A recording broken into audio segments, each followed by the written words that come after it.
Alright, so I'm all packed up and ready to go. A little cloudy this morning, but departure time is 7:45, so here we go. Hey everyone, thanks for watching. Today's adventure is going to take us from Ocotillo, just north of the Mexican border as we see here, 182 miles north to Idyllwild, California. Now this ride is going to be primarily off-road. There's an exception between Borrego Springs and Warner Springs where we'll take a paved road. But other than that, this is all throughout the beautiful backcountry of Southern California. We're going to start in the desert and end up all the way in some snow-covered mountains. So really a lot of varying, beautiful scenery. I'm excited to have you along the way. Enjoy. Alright, so hopefully this will show in the video, but there's a mountain way out, not this ridgeline in front of us here, this, obvious one. But even farther beyond that, there's a mountain, and that is where I'm headed. So we're going to traverse this desert. We're going to find our way through this mountain over here on the other side, and then we're going to head that way. So here goes. All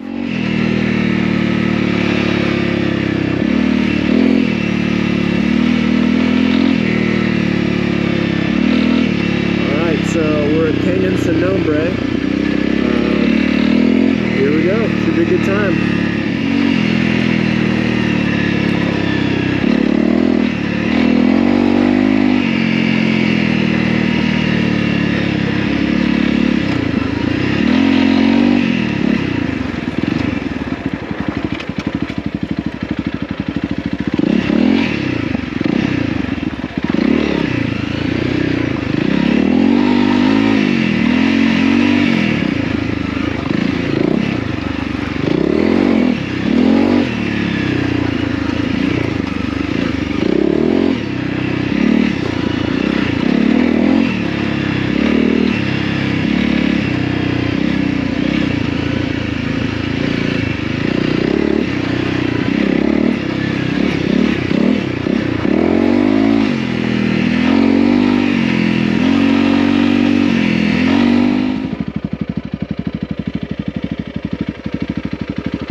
One of my favorite sections in the entire Anza-Borrego State Park. This is Fish Creek Wash. It'll take you all the way over to Split Mountain Road. A good challenging terrain on a dirt bike. As you see, there's lots of good sand, some boulders even buried here under the surface, so as you ride through it'll jostle you around pretty good, but at the same time lots of good hard packed straightaways for you to really open up the bike. Good challenging terrain, lots of variety to it. Really pretty scenery, and all the texture of the cliffs to your left and right just makes it a really enjoyable ride as you connect over to Ocotillo Wells.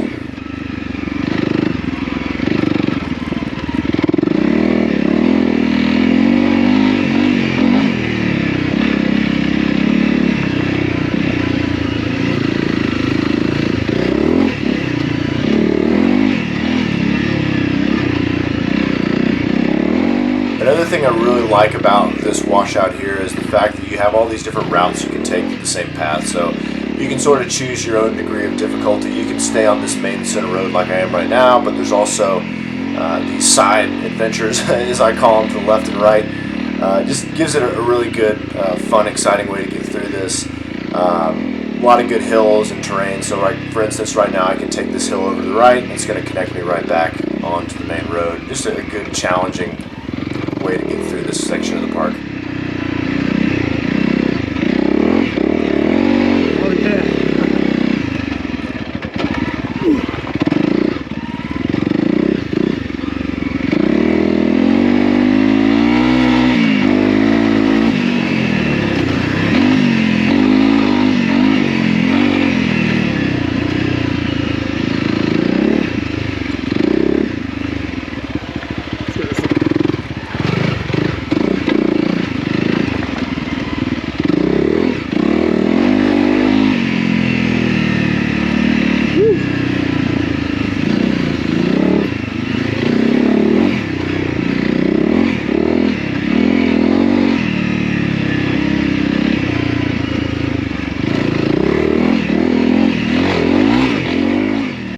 Here's a great example of one of those straightaways I mentioned earlier. You can really open up the bike, you can get down in here and have a lot of fun. You're going to get some twists and turns too. There's a lot of sand, as we'll see right here too. So you're going to go from hard pack to soft sand really quick. You got to really be on your toes. You know, stay positioned on the bike and balance and be ready for what comes up. Makes it a really exciting ride. Lots of beautiful scenery as you progress through your Split Mountain.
Made it through Fish Creek. We are about to cross through this mountain right here. There's a split, or I guess you can call it that, a road through here, a pass. So pretty morning, a little cloudy, that's all right, keeps it cool. So now we're gonna go down the Diablo drop off, so enjoy. Here we go. Prepare for the ridiculous.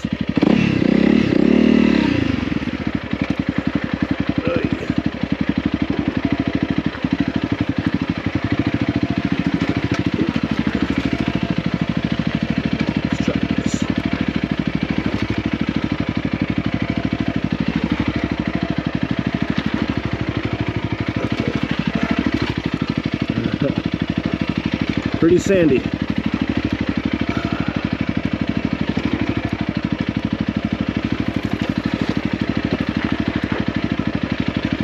But nothing too crazy. It is deep though. To give you an idea, it's like beach sand. Pretty soft.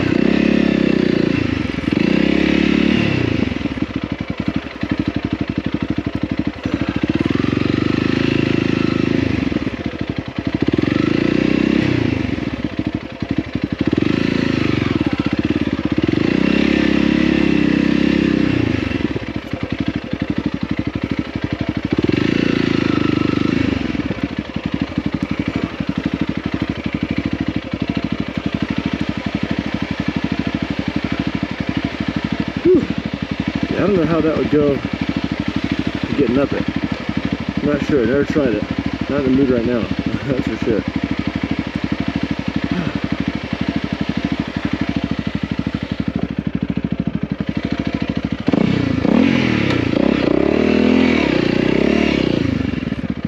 Yeah, you get one try going up that, I think.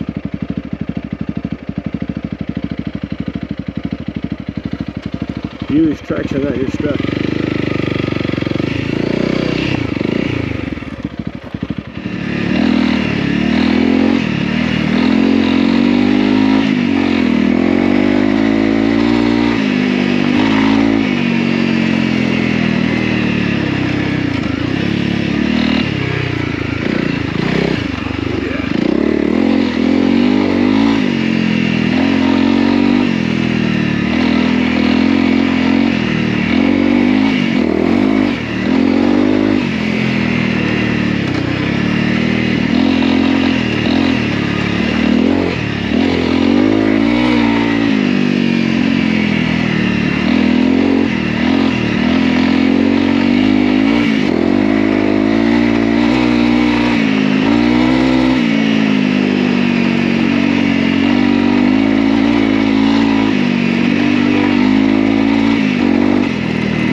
hard packed, but there's a good layer of sand on top. There's also some good washboard to it as well, as you can probably hear. So a lot of fun, a lot of good straightaways, a lot of good rocks underneath too, so you got to be careful. But overall, really fun section. We're not far now for the Wind Caves, if you're familiar with that area, and beyond we'll connect back into Ocotillo Wells.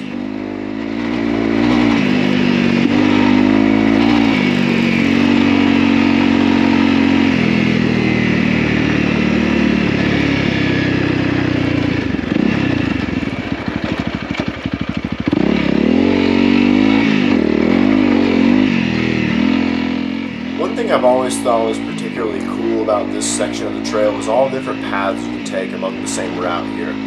There's cliffs on the right and the left. This is basically a big dry creek bed, so you can't really get lost as long as you stay down in the bed. But all of the different paths afford you the opportunity for different adventures, and they all have their own degree of obstacles as you work through it. Some more than others, and you'll see some are more traversed than others as well. Even this split right here, you can see that some people take one road to the right and the left, but there's also off to the far left, there's even more rides. So just a lot of good different options. I've gone through here several times, and each time I think I've taken a different line. It really just depends on the day and which one you want to choose, but they all lead to the same place. It's hard to get lost, and it makes for a lot of fun.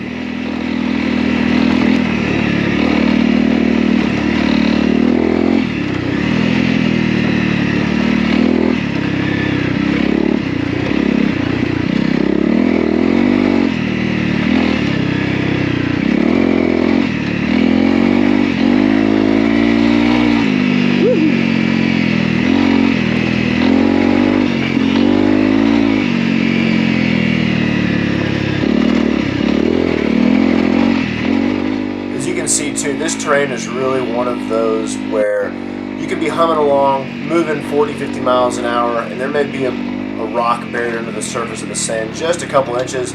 Your front tire hits that, you're going to feel it. So you got to be ready. You got to be really up on the bike and balanced and prepared for those jolts, because when they hit you, they're going to come fast and they're not really forgiving.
Big ridge line and said we're going to cross, and this is where it happens. So we've made it across that Badlands, and now we're literally about to cross through this mountain range here. So here we go. It's a really pretty spot. Oh, gotta turn the music back up. Hold on. All right.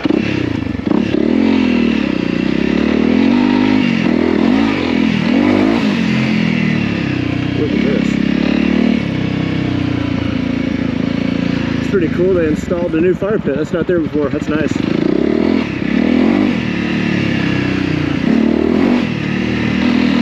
There used to be fish swimming around in here with me back in the old days, a long time ago, obviously. Every time I come through this area, I always like to imagine what it would have been like a millennia ago with all the different aquatic life living down in here. An old trench with all the different fish and corals and such. They've even found old walrus skeletons and fossils out in this area, so it's just a really fascinating thing to see all the different geology that's been left over, all the different layers and all of the holes in the rocks, and really comes together to make a really cool juxtaposition between this dry desert and what once was an old ancient ocean floor.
Really nice. All those new fire pits, those have not been there before. That's really cool.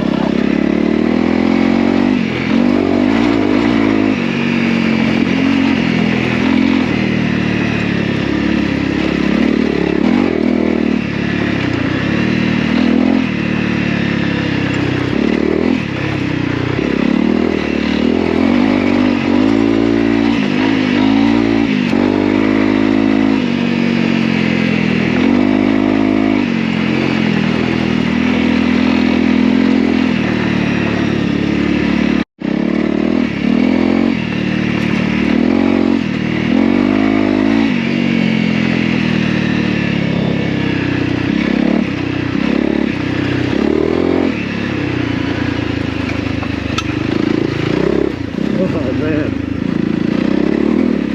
it's like a layer cake.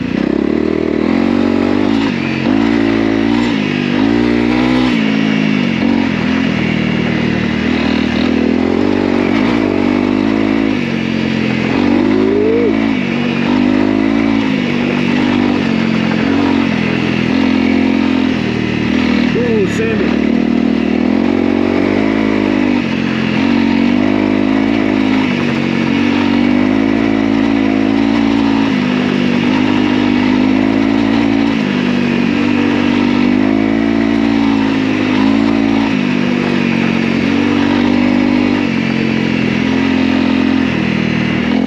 Line that I pointed out in the first part of the video, but turns out that's the wrong ridge, and it's not even the first ridge, it's not even the second.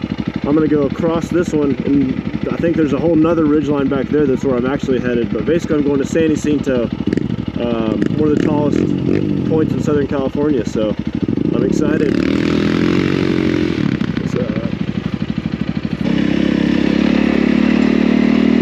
We're in Ocotillo Wells. It's an off-road park out here.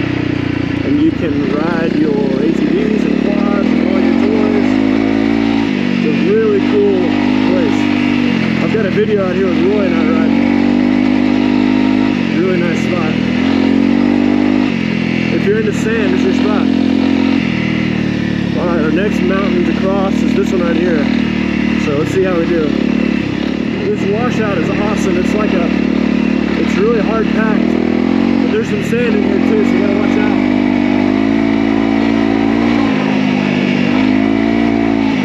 You can really hit it if you want.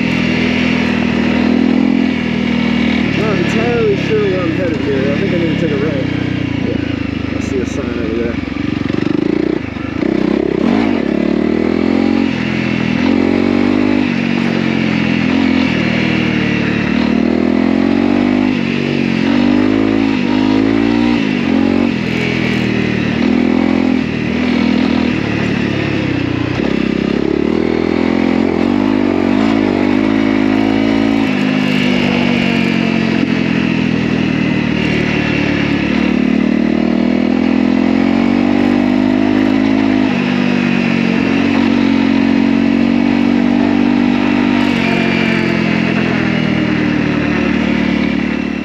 One thing that really tricks people is the fact of how dry it is. They often forget these are creek beds. We see on a cloudy day like this, there's rain off in the distance. Those watersheds fill into this creek and can result in pretty significant flash floods. If you're not careful, a little trickle of water that you see coming towards you can actually result in a huge wall of water in a matter of seconds. So you really need to pay attention to the weather, where it is, the rain that's coming down, what side of the mountain it's coming down, so on and so forth. If you're not careful, you can really get caught up in a dangerous situation in these creek beds.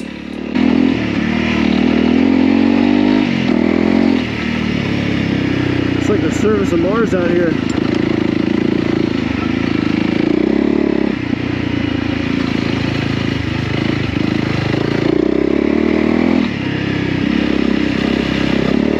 Trying to get up out of the sand, get some elevation here. Hope this will help. There we go.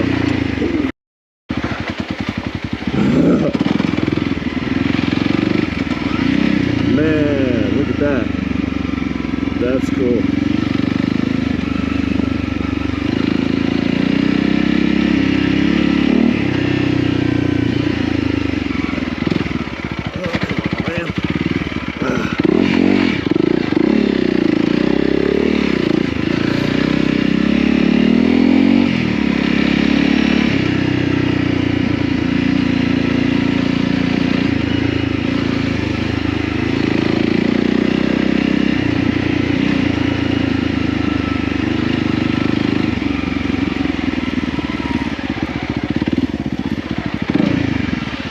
Now where to?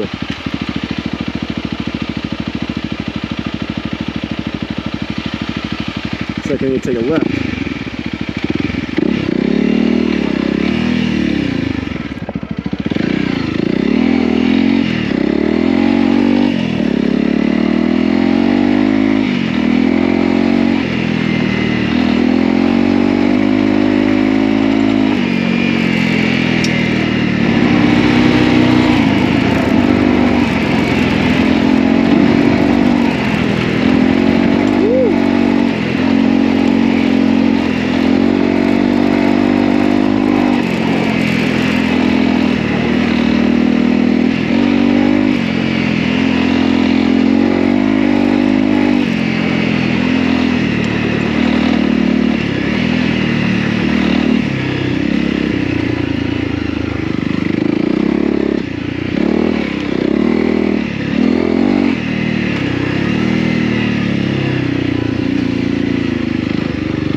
Stay out, I don't know.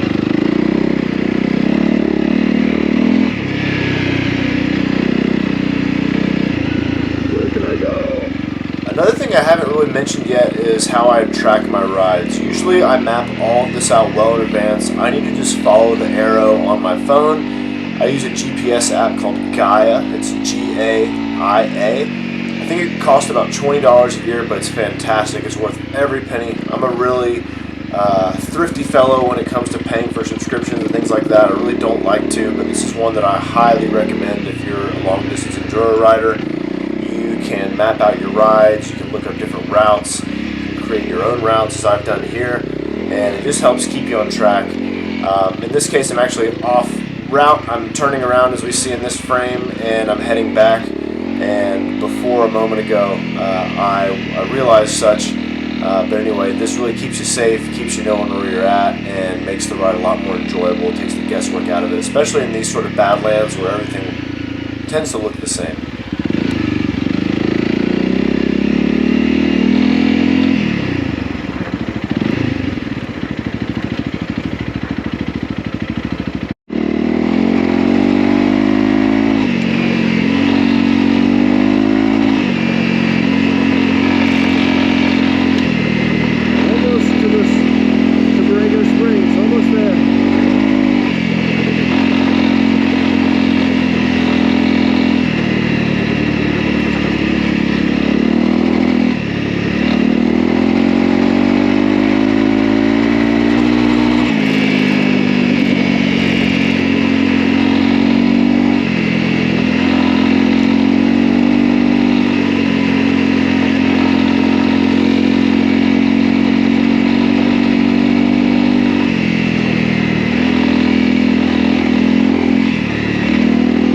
I've learned is the sand, as long as you're going, it's kind of like ice. Just keep hitting the gas and don't make any crazy movements. But if you brake or slam on the brake or let off the gas, it'll sink your nose in really bad. And that's what gets you in trouble and cross-rutted. So as long as you're hitting the gas, you're good.